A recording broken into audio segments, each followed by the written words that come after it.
today's show, the GOAT says goodbye. Is a comeback entirely out of the question? Someone here says not exactly. Meanwhile, just giving you fair warning, I will be distracted during the show as I patiently wait for that one-day Patriots contract news to finally hit. And finally, can Patrick Mahomes ever catch Tom Brady? Believe it or not, Brew, one person here thinks yes. Only one? I think it might be out of two town, people dude. that It think might yes. be two. Wow, Nick, what a two? It's something maybe we should ask Patrick Mahomes about. Oh, and as extra tease, Yeah. we've got Patrick Mahomes coming up after the show. But We'll show it to you tomorrow. We'll show it to you tomorrow. So it's a tease of tomorrow's show. But we're going to start with the GOAT's final note. Brady releasing this message from a sand dune on social media this morning. Take a listen. Good morning, guys. I'll get to the point right away. I'm retiring for good. I know the process was a pretty big deal last time, so when I woke up this morning, I figured I'd just press record and let you guys know first. So I won't be long-winded. You only get one super emotional retirement essay, and I used mine up last year. So really thank you guys so much, to every single one of you, for supporting me, my family, my friends, my teammates, my competitors. I could go on forever. There's too many. Thank you guys for allowing me to live my absolute dream. I wouldn't change a thing. Love you all. Okay, I'm legit sad.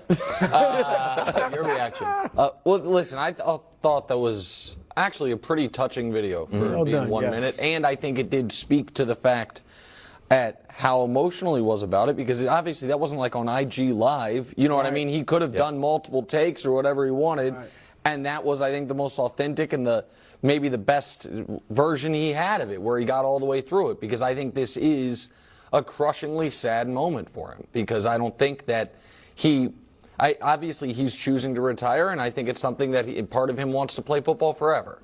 And the fact that he's 45 years old and none of us at this table thought he was retiring speaks to the fact that Tom Brady not only broke the record books, but broke all of our brains about what greatness in the NFL is supposed to look like. Prior to Tom Brady, the high watermark, impossible standard was 4 rings. And we looked at it as, okay, so how if you're going to get more than 2, how do you get there? Well, you have to have this amazing dynastic team like the Steelers did in the 70s, or like the greatest player ever, plus one of the greatest quarterbacks ever, like the Niners did with Rice and Montana, or just Hall of Famers on both sides of the ball all over the place, like the Cowboys. That's the only guys that got 3 or 4 rings. 2 rings was, are you the best quarterback ever? Like that was this, like John Elway was in the argument as the best quarterback ever because he got to 2. Steve Young got 1 ring. Brett Favre got 1 ring. Kurt Warner got 1 ring. And nobody was like, disappointing. You know what I mean? Didn't. But Brady broke our brains on it. And Brew, the thing is that's so crazy about what Tom did was he actually was following that model. They had a little run, won 3 and 4 years, just like the Cowboys did, and then 10 years without a ring. It's like, okay, yeah, he's going to have 3 rings, like, you know, and that. And then from 2014 to 2020, every other year he won the Super Bowl. That's pretty good. And it changed the way we evaluate all players in this league now. Where you mentioned that we're going to talk to Mahomes later today. For Mahomes, everyone's like, man, if he only wins 3, is it a disappointment? When prior to Tom Brady, great point. Only winning 3, it'd be like, is he the best player we've ever seen? Great take. No, you're absolutely right. Look, if Patrick Mahomes only won 3, you're right. I would feel a bit disappointed. But that's because of Brady. No doubt about it. And it's interesting because obviously when you think of Brady, you think of the GOAT. I remember when I first started thinking he might be the GOAT. We're in years he didn't even win it. Was 2007 when he got Randy Moss. Because his first 3 Super Bowls, and a lot of people like to say, oh, he's just a game manager. Check out his second Super Bowl win when he threw for about 350 yards and I think 3 touchdowns. But when he won those Super Bowls without even Pro Bowl receivers, and we know it don't take much to make the Pro Bowl anymore, but he didn't have great receivers. You give him Randy Moss, and all of a sudden 50 touchdowns, almost twice as many as he had ever thrown in a season. The yardage, everything was crazy that year. And I started thinking, wow, if he had a Rice like Montana, if he had a Marvin Harrison like Peyton Manning, this is what he would be. And then he adds more Super Bowls, and it's like, obviously, he's the GOAT. I think who he is, and I mentioned this Monday, Nick. We were talking about Mahomes and Brady. And I said, I think it could end up going forward as Brady is like Bill Russell and Mahomes will be like Jordan. He won't have as many rings, but he'll have a lot of rings and the individual numbers. And I really am beginning to feel like this is the Bill Russell of this generation. Number one, they were the winningest players in the history of their sports. I mean, Brady's won more Super Bowls than any franchise. Yep. That is ridiculous.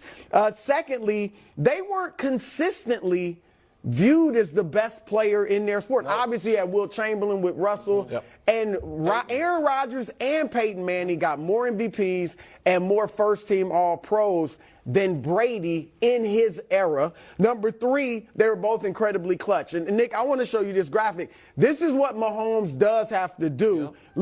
Look at the Super Bowls. Look at Peyton Manning and John Elway. 3 touchdowns for each of them. 5 picks for Peyton, 8 for Elway. Yep. Mahomes even, to this point, 2 touchdowns, 4 picks. Brady's 21 touchdowns, 6 interceptions, over 300 yards a game. Now, Montana's ridiculous. Montana looks pretty good. Montana's crazy. Yeah. But those two, that's why I don't think Mahomes can pass Montana, even if he wins this year, Nick. Yeah. And then fourth, they won with different groups.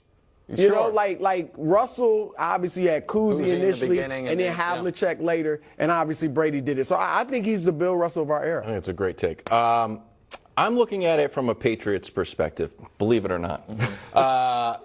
When I always think it's interesting to see like other grown people, you could be 32 years old and not really know football without Tom Brady in it. Correct. But me, I'm a little bit older. This side of the table is like the wise table. This is the wise Alex side. So when I was growing up, we had like Tony Eason and Steve Grogan, and we got into the Bledsoe era, and then the Brady era came. And I want to show you this graphic. This is the 20 years before Tom Brady and the 20 years after. Winning percentage obviously goes up. We went to 2 Super Bowls. We lost them to by a combined 50 points. Win 6. Division titles 3-17. 10-win seasons 6-18. So the ability to put an entire franchise on your back, it really, and I know I joke around about this, but I actually mean it when I call the Patriots America's team. For a generation of kids, now adults, the Patriots are America's team. They're like what the Cowboys were to our parents, and like the Steelers were to our parents. No, that's 100% right. And we give you a hard time about it because they're America's team after, I guess, the fall of an empire at this point. But I mean, they're still there. But it is why I think it is so hard for people to have what should be adequately intelligent conversations about what we expect from our great players, because if the guys that predated Brady, that didn't have to live up to the Brady standard, if they had their exact careers post Brady, I think we denigrate a lot of them. Because if you look certainly all but Montana. Yeah, absolutely. I think Steve Young is one of the greatest players ever. He had 10 really years as a starter. Won a couple MVPs, won a Super Bowl. Won 1 Super Bowl, got to 1 Super Bowl as the starter. Today, that's Aaron Rodgers. People are like, man, that guy blew it. That guy, why didn't he do more? And it's because Brady, I did that quarterback pyramid yesterday. Yeah. There are 3 guys on that pyramid of the 21 greatest quarterbacks ever I'll just show it to you. Brady had 3 different Hall of Fame careers. And I said this 2 years ago when I was filling in for Colin on the Herd the day after he beat Mahomes in the Super Bowl. It's even more true now. So I think we can show it. The first part of his career, he did Troy Aikman's whole career. More Super Bowl MVPs, neither won a regular season MVP, and same number of rings. Then there was the period where he had the amazing stats and didn't win. He did Dan Marino's whole career. And then there was the let's start winning again. He did Joe Montana's whole career. That's pretty good. So that's good. The fact that he played long enough to do a facsimile of Aikman, and then a facsimile of Marino, and then a facsimile of Joe Montana, it's why, as much as I want to, and as much as part of me really believes it, I can't say, you know what, hey, forget the rings, Mahomes better than him. Because it is such a body of work, and it's so overwhelming, and while, yes, we know it's a team sport, they had Belichick, you had great defenses, we also saw the games.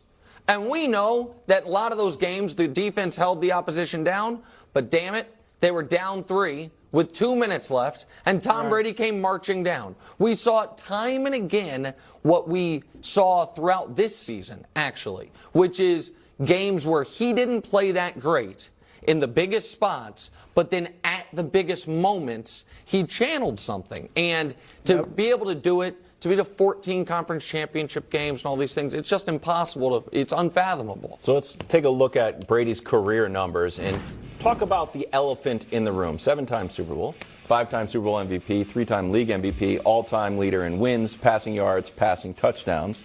Nick, are you ready to put these in Sharpie, non-erasable, ink, that he's not going to add one more win? AKA, do you think he's done permanently forever? No, I think he's done. I think that Seth Wickersham had a really interesting piece today, and Seth wrote a book about Tom and was part of the Tom versus Time, I think it was, one of the docuseries Tom did.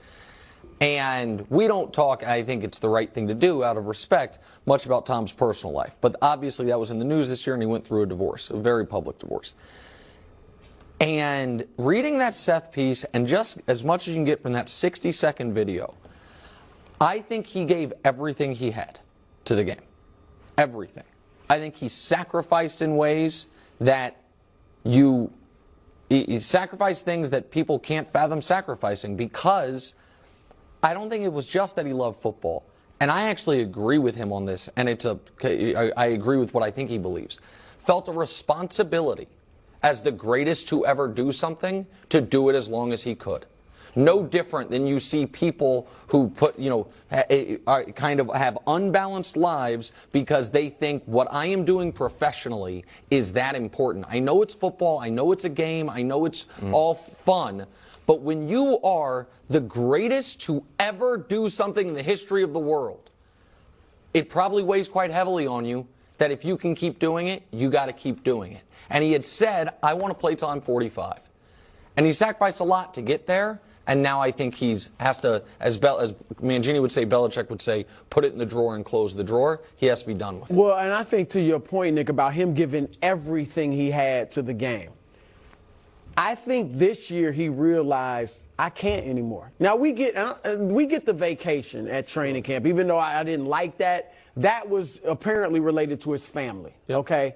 But the rest of the stuff wasn't. Mainly going to Robert Kraft's wedding, which he had never done, which even Belichick and the Patriots players didn't do. He skips a Saturday meeting, walkthrough, whatever it was going to be, to go to a wedding. That's unlike Tom Brady. Loves the and Patriots. I think he realized, you know what, I'm not giving it my all like I have these previous 22 years, whatever it was. And I think that probably played a role as well. I don't think he'll be back. It's hard for me to believe, Wilds, I'll admit, if the Niners called him and were like, hey, we're in trouble. Purdy's out, Trey's out, we can win the Super Bowl with you. I mean, and part of me thinks he would come back, but I'm 99% positive he's retired. But it's this quote that always kind of rings in my head. One day you might look up and see me playing the game at 50. Oh, don't laugh. Never say never, because limits, like fears, are often just an illusion. That was Michael Jordan's Hall of Fame. I was about to say, speech. that sounds like Jordan. Okay. So, and I thought Michael Jordan meant that Michael Jordan always thought about coming back. During his Hall of Fame speech, he was talking about coming back. He didn't do it, but I think that competitive fire burns 10 times more than the average fan, analyst, whatever, recognizes. So I'm putting it at 99. Well, I would just like to tell the audience, because we have new viewers from when we were on in the mornings. When Brady retired the first time, Wilds, from the first day, was adamant this is not a real retirement. And I made fun of him. I thought he was just holding on to hope and all these things. But you ended up being 100% right. So if you think it's on the board, then I will open up the possibility that it's on the board, because I think your instincts on this have been excellent. 99.5. But it just seemed like he was like grieving in that video, and that this is a chapter of his life that I think he has to mentally turn off, which is, obviously he's not leaving football, he's going to be a part of Fox and a part of broadcast, but I think he said he wanted to get to a goal and got to the goal and is done. I'll just keep the locker open in New England, just in case. Just in case. More on Brady going back to New England. Did that news break yet?